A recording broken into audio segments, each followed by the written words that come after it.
The nickname of the blue hole that sends chills down one's spine. What could have earned a diving site this horrible name? Yet instead of scaring away divers, it became an attraction. Every diver wants to know by experience what lies in the blue hole, which made them call it the Diver's Cemetery. Are you enjoying our cave exploring videos and haven't subscribed yet? Please consider subscribing to our channel.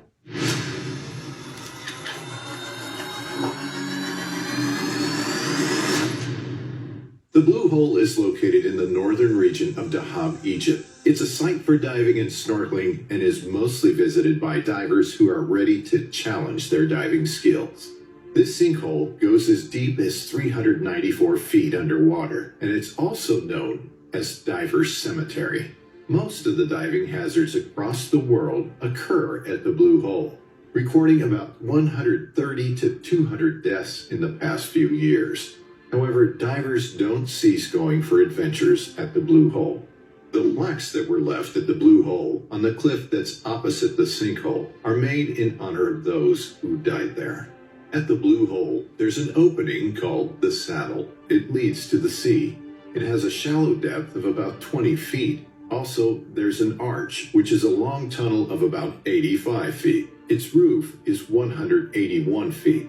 The base of this arch declines as it gets closer to the sea, about 394 feet. There are many reefs and coral fish in the hole and its environment. Blue Hole is a prominent diving site because its shore is convenient to access and there's no current.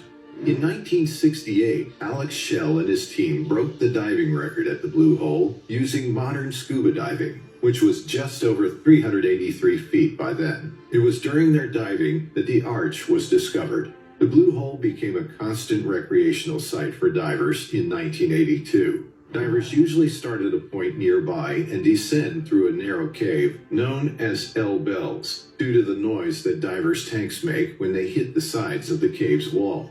After that, they'll move through an opening which leads to the open ocean. They'll move along with the current following the shore wall and exit via the saddle.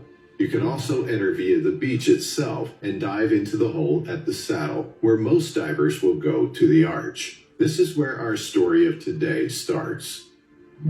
In April of 2000, Yuri Lipsky went for a dive at the Blue Hole. At that time, Yuri was 22 years old, and he already was an experienced and qualified scuba diver.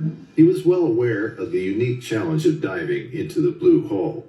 Yuri was expected to have a safe dive due to his knowledge of what diving entails. He had a high level of confidence in his abilities and always wanted to go on a daring exploration. One example was his desire to carry out a bounce dive.